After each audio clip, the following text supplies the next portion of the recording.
Welcome to Coaches Weekly. I'm CJ Sellner here with head volleyball coach Troy Campbell. Coach, you guys show fight against Robert Morris, fall in 4 sets.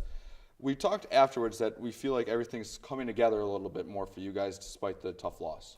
Yeah, everything went, as well as I think we could have gone. We could have ball controlled a little better, served a little better, maybe made some better choices, but some of the mistakes and things that we need to sharpen up are happening.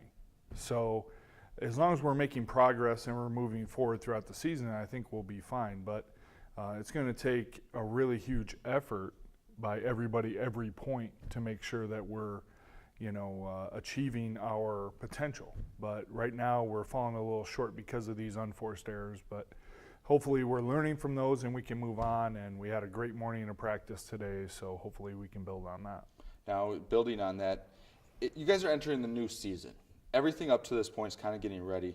And it matters, yes, you want to win volleyball matches, but now conference starts on Wednesday. You guys go to Rockford. It's a chance for you guys to get off in the right direction to start the conference season.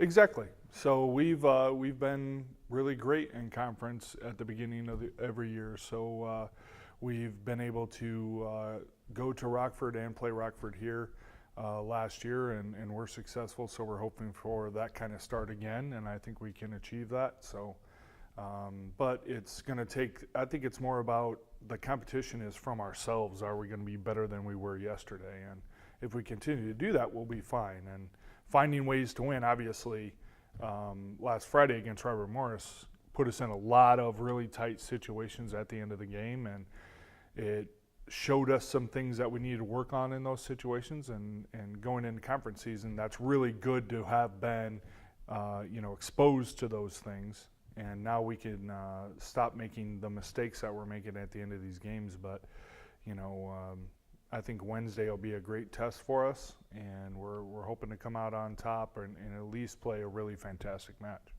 Now, also this week, you have something that you guys earned into this year, the NAC Challenge. You guys will go to Benedictine to play 4 matches against the Iowa Conference. It's a cool thing for you guys because that's something you said last year was set to goal, get into the top 8. You want to get to the conference tournament, but a top 8 means you get to be in this tournament with the top teams from each of these conferences. So it'll provide another good platform for you guys to kind of show your skills and get ready before the real heart of the conference schedule. Exactly. That's, they're all building blocks when we talk about the overall program and the growth of the program.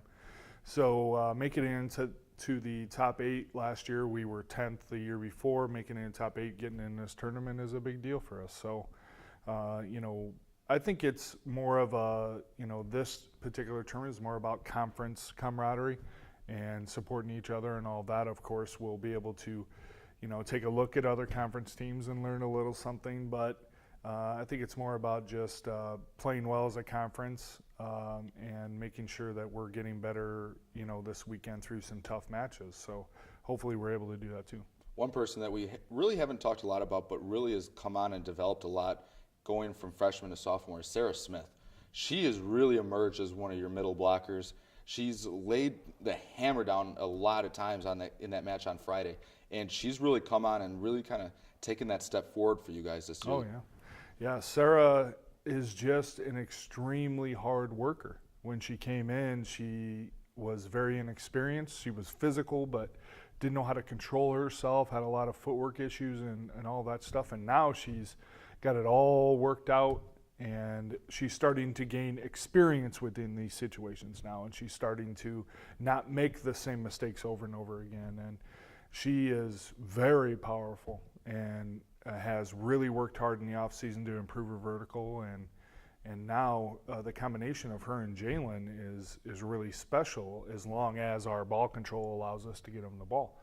So I think that's going to be the focus of a lot of teams that play us is trying to make sure that we're not getting any balls on target so we can't get the ball to these girls. But we're going to find creative other ways to get Sarah the ball too. So, but even if she's not attacking, she's affecting games in a positive way through blocking and taking care of overpasses and just overall energy. So I'm really proud of what she's done. Now we've talked about dancing, we've talked about food. How about we talk about the team clown? Who on the team is somebody that's always making everybody laugh and maybe it might be someone that sometimes you might even have to bring back a little bit because they like to joke around. You know, I think we've got a lot of jokers on this team. I think that, you know, Raven likes to laugh, but, you know, we have to make Raven laugh, but she's very funny as well when she's in the mood to be funny. Jalen's pretty, you know, is a cut up. You know, Mackenzie Kelty is extremely jovial. Really, all the freshmen are. But upperclassmen, you know, it'd have to be Raven or even Sarah. When I see Sarah dancing in our like little lip sync thing that we did, she's an ex-dancer. So, you know, she did cheer and dance in school and was very good. And man, she was hilarious. So I wish I would have. I think the girls have some video of that. Maybe we'll have to peruse that later. But it was really, really funny. So all the girls have great attitudes as far as trying to make their teammates laugh and all of that. So I can't pinpoint one or two, but they all do a good job. Thank you for your time, Coach. Cougars, they open up the NACC conference at Rockford on Wednesday night. Then they will head to Benedictine for the NACC IAC Challenge. They'll play 4 matches there. Links for the weekend can be found at cucougars.com. For head coach Troy Campbell, I'm CJ Sellner. Thank you for watching Coaches Weekly.